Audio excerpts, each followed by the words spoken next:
जब हम on page architecture की बात करते हैं तो यहाँ पे robot.txt, मेटा रोबोट और कैनोनिकल टैग का कॉन्सेप्ट आ जाता है।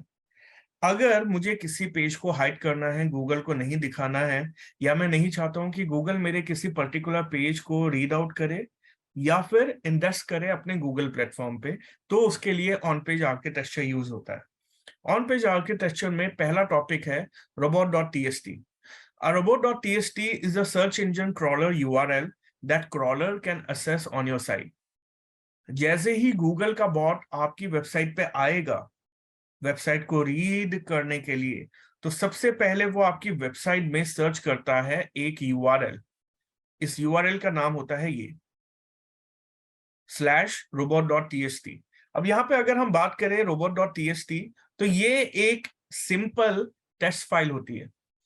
TST file stand for text file, और टेक्स्ट फाइल बनाने का सिंपल तरीका होता है, आप अपनी डेस्कटॉप पे राइट क्लिक करिए और नोटपैड ओपन करिए। नोटपैड की जो फाइल होती है वो टेक्स्ट फाइल होती है। आप यहाँ पे एक फाइल को केवल नाम देना है ROBOTS robots.txt, और इस फाइल को अपने सी पैनल पे आपको सेव करना होता है। दैट्स इट, यही प्रोसेस है और कोई प्रोसेस नहीं है। तो करेंगे कैसे? सबसे पहले तो एक फाइल बनाएंगे अपने सिस्टम पे। सिंपल अपने डेस्कटॉप पे आके राइट क्लिक करिए और यहाँ पे आके न्यू पे जाएंगे, तो एक यहाँ पे आपको टेक्स्ट डॉक्यूमेंट बनाने का ऑप्शन आएगा। या तो आप यहाँ से बना सकते हैं या फिर आप सर्च करेंगे यहाँ पे नोटपैड, तो भी आपकी एक फाइल ओपन हो जाएगी। अब आपको करना क्या होता है कि जब ये फाइल आप यहाँ पे सेव कर रहे हैं, तो सेव एज करके इस फाइल को देखिए, यहाँ पे बाय डिफॉल्ट .txt इसने टेक्स्ट ले लिया है, तो आपको इसे robots.txt के नाम से सेव करना होता है। अब ये वाली फाइल आपकी यहाँ पे सेव हो चुकी है। अब मुझे ये वाली फाइल सिंपली पिक करके अपने सी पैनल में इंस्टॉल करनी होती है। इस तरीके से आपको अपना सी पैनल ओपन करना है। यहाँ पे आपको मिलेगा फाइल मैनेजर का ऑप्शन। फाइल मैनेजर के अंदर जाके आपको यहाँ पे मिलेगा public_html का एक ऑप्शन। उसके अंदर जाके आपको सिंपल ये फाइल सेव करनी होती है। आप सिंपल ये फाइल यहाँ पे अपलोड कर सकते हो, या यहाँ पे अपलोड का ये बटन है ना, इस अपलोड के बटन पे क्लिक करके ये फाइल आपको केवल public_html फोल्डर के अंदर डालनी होती है। मैं आपको करके भी दिखा दूंगा। अब इस फाइल में लिखना क्या होता है? इस फाइल में लिखना होता है कुछ कोड, जिसके ये सिंटैक्स अवेलेबल है हमारे पास। जैसे अगर आप सारे क्रॉलर की बात करोगे तो यूजर एजेंट की बात आ जाती है, क्रॉल डिले की बात आ जाती है, disallow, allow, all web crawler और डायरेक्टरी की बात होती है। ये बात हो रही है कि गूगल का जब बॉट मेरी वेबसाइट पर आएगा तो वो किस तरीके से बिहेव करेगा। बड़ा सिंपल सा कोड है यहाँ पे। मान लेते हैं कि हम यूजर एजेंट की बात कर रहे हैं, तो हमें यूजर एजेंट के थोड़े से नाम याद करने। गूगल का सर्च इंजन जो क्रॉलर है वो कहलाया जाता है गूगल बॉट। बिंग का जो बिंग सर्च इंजन है उसका जो क्रॉलर है वो कहलाया जाता है बिंग बॉट। चाइना का जो सर्च इंजन है उसका नाम है बाइडू और उसके क्रॉलर का नाम भी बाइडू है। रशिया के सर्च इंजन का नाम है यंडेक्स, और यहाँ पे उसे बोला भी जाता है यंडेक्स। अब अगर सबसे पहले मुझे अपनी वेबसाइट पे क्रॉल डिले लगाना है, क्रॉल डिले नॉर्मली लगाया जाता है इसलिए कि मैं अपनी वेबसाइट पे चाहता हूं कि जब भी गूगल या फिर बिंग या बाइडू का बॉट आए तो थोड़ा सा वो टाइम ले, उसके बाद मेरी वेबसाइट को रीड करना शुरू करे। क्रॉल थोड़ा सा लेट करे, क्योंकि वेबसाइट ओपन हो रही होती है उस समय वो सारी चीजें क्रॉल नहीं कर पाता। तो यहाँ पे आप थोड़ा सा डिले लगा सकते हो, फिर वो इतने टाइम गैप के बाद आपकी वेबसाइट को रीड करना शुरू करेगा। नॉर्मली ये तब यूज होता है जब आपकी बहुत ही हैवी वेबसाइट हो और आपको उसे पहले लोड करवा के फिर क्रॉल करवाना हो। हमारी अभी इतनी भारी वेबसाइट नहीं है, लेकिन फ्यूचर अगर आप यूज करोगे तो वहां पे काम आएगा। इसके बाद यहाँ पे कुछ कोड होते हैं। अब ये जो robot.txt फाइल है इसके ऊपर आप लिखोगे क्या, उसकी बात हो रही है। देखिए, अगर मैं ये चाहता हूं कि मैं अपनी वेबसाइट का कोई भी कंटेंट किसी को ना दिखाऊं, तो उसके लिए होता है ये simple code, user agent star disallow best slash. अब ये वाला जो कोड है, ये सिंपल, ये 2 लाइनों का जो कोड है ना, इससे ये पता चलता है कि मेरे वेब ब्राउजर पे अब कोई भी क्रॉलर नहीं आएगा, कोई भी क्रॉलर मेरी वेबसाइट पे पहुंचेगा ही नहीं और मेरे किसी भी कंटेंट को रीड आउट नहीं करेगा।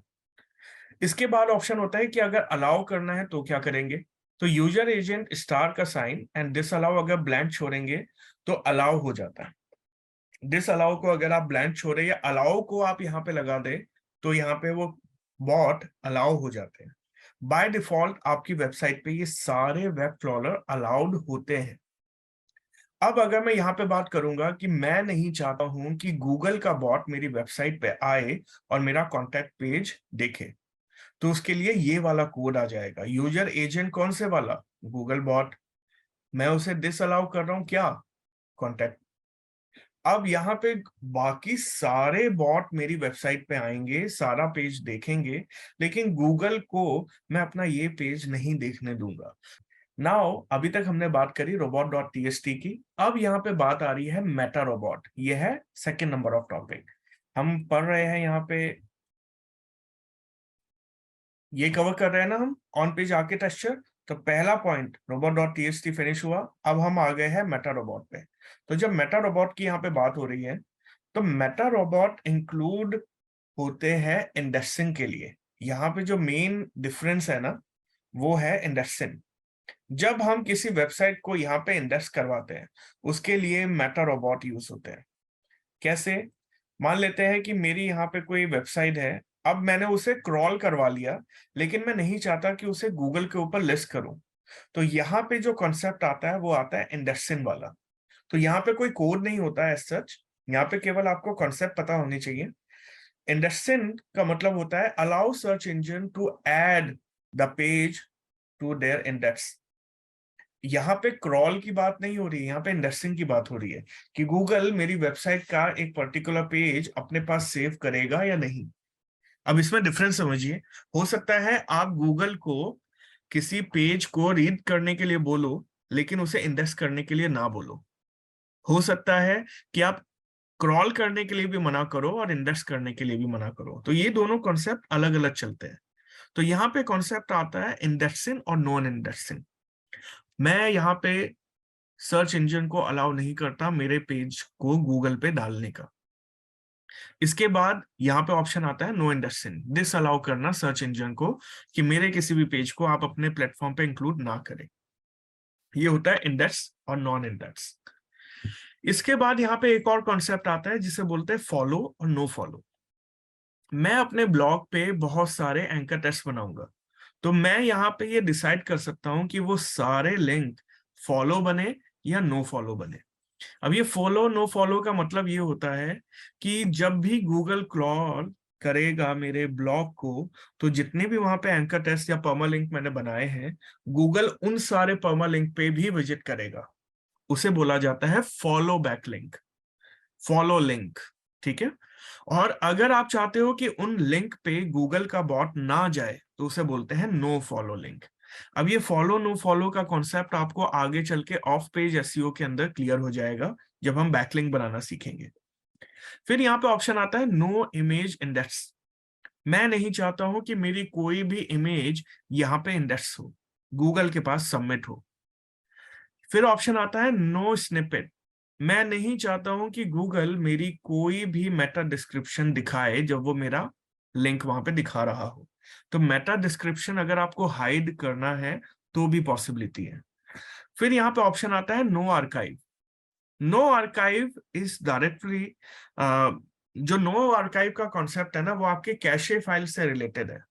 आपने देखा होगा कि अगर आप पहली बार कोई वेबसाइट खोलो तो वो एक बारी में खुल, मतलब जब आप पहली बारी में खोलोगे तो वो थोड़ा सा ना डिले लेती है, थोड़ा सा वक्त लेती है, लेकिन जैसे ही आप उसे दोबारा खोलोगे तो वो एकदम से खुल जाएगी।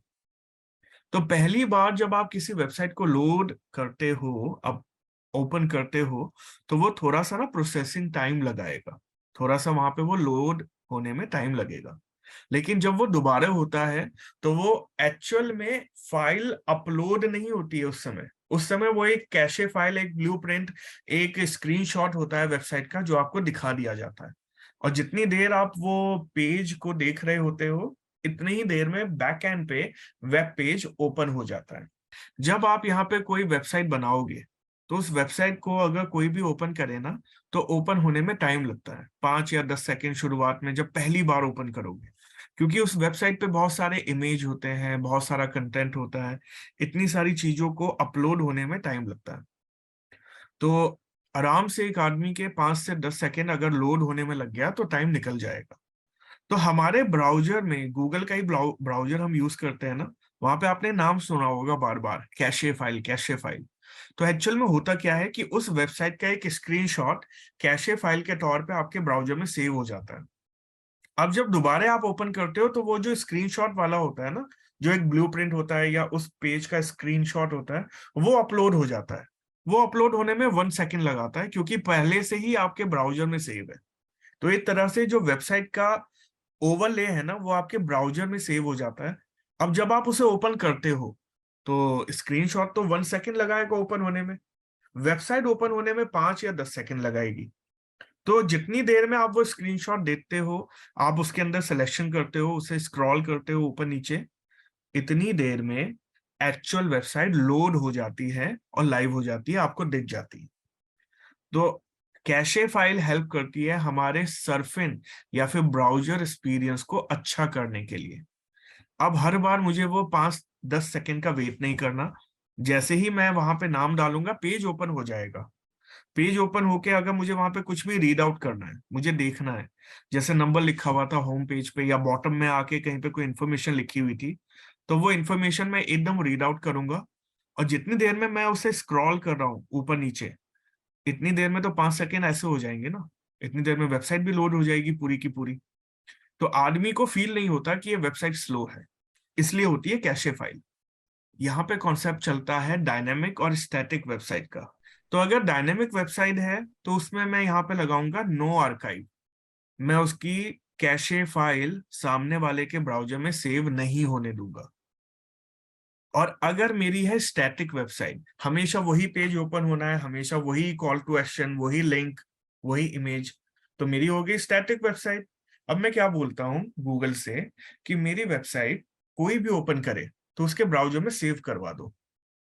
तो जैसे ही वो स्क्रीनशॉट मेरी वेबसाइट का सामने वाले के ब्राउजर में सेव होता है, तो अब जब भी वो यूआरएल हिट होगा, सबसे पहले कैशे फाइल लोड हो जाएगी। तो उस आदमी को लगता है कि वेबसाइट खुल गई है। अब वो उसका एक्सपीरियंस अच्छा हो जाता है। क्योंकि अगर गूगल ये वाला काम नहीं करेगा तो होगा क्या, इसका ये मतलब है कि एक आदमी का एक्सपीरियंस खराब हो रहा है। उस आदमी को 10-15 सेकेंड वेट करना पड़ रहा है वेबसाइट देखने के लिए, और ऐसे में वो वेबसाइट बंद नहीं करता है, वो सीधा का सीधा गूगल को ही बंद कर देता है। ऊपर जो लाल बटन है ना, वो लाल बटन वेबसाइट का नहीं है, वो गूगल का है। तो गूगल ये कभी नहीं चाहता कि मेरे प्लेटफॉर्म को छोड़ के कोई आदमी कहीं और जाए, इसीलिए वो हर ब्राउजर में कैशे फाइल सेव करवाता है। और यही कैशे फाइल आपके ब्राउजर में बहुत ज्यादा जब हो जाती है, तो आपको बोला जाता है कैशे क्लियर करो, क्योंकि ये जितनी भी वेबसाइट आपने खोली है उन सब का स्क्रीनशॉट यहाँ पे आ गया है। अब वो जैसे ही आप यहाँ पे क्लिक करोगे एकदम ओपन हो जाएगा। This is how it work. समझ यस आया सर। सबको? Yes sir. ओके।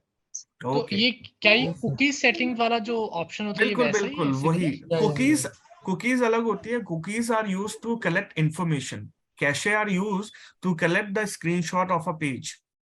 कुकीज होती है इंफॉर्मेशन के लिए। ओके। तो अगर अगर हम जैसे एक इनकॉग्निटो मोड पे अगर कोई वेबसाइट खोलते हैं तो भी क्या ये सेव रहता है? नहीं, उसके ऊपर ये सेव नहीं होता।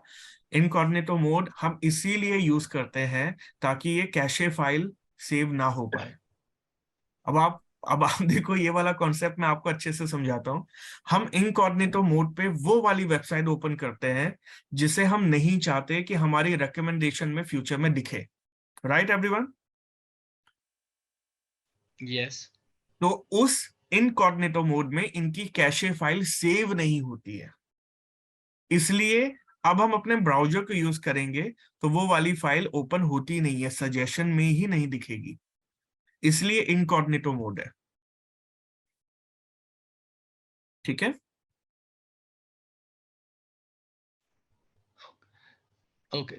तो इससे गूगल को नुकसान नहीं है अगर अगर वो इनकॉग्निटो नहीं नहीं, गूगल को कोई नुकसान नहीं है। गूगल ने तो मोड है बोला तो? हुआ है, गूगल ने बोला हुआ है सिंपल ब्राउजर है, उसे यूज करो।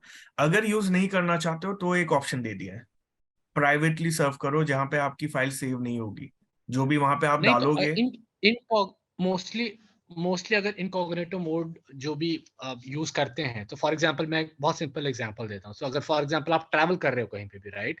हम्म। और आपने एक जगह से दूसरी जगह, मैं फ्लाइट टिकट की बात करता हूँ, जैसे दिल्ली टू मुंबई आपको ट्रैवल करना है, हम्म। तो आप जितना वेबसाइट पे वो खोलोगे बार बार, तो वो ऑटोमेटिकली आपका सर्च हिस्ट्री लेने चेक करके लगता है। वो वेबसाइट हाँ। आपका रेट पिक करती है, राइट?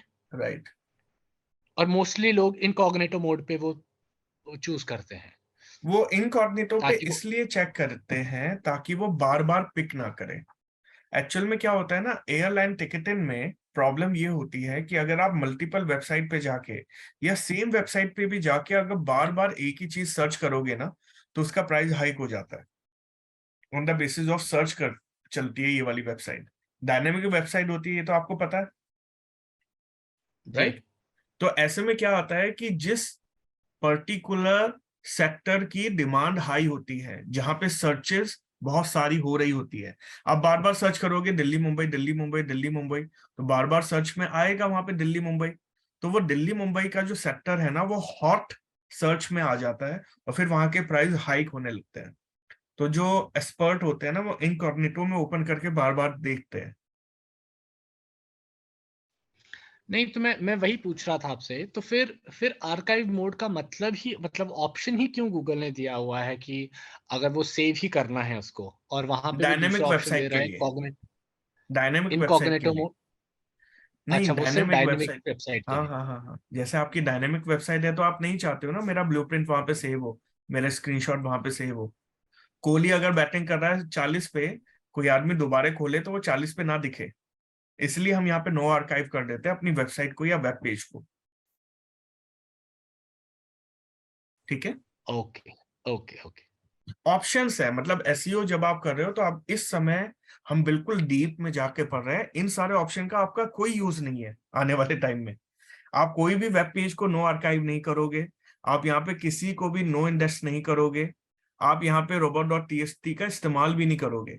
लेकिन इन डेप्थ डिटेल में जाके एक एक चीज आपको मैं इसलिए बता रहा हूँ, ताकि इन फ्यूचर अगर आप इंटरव्यू के लिए जाओ या कहीं भी किसी आदमी से आपका आमना सामना हो जाए, तो आपको चीजों का पता होना चाहिए।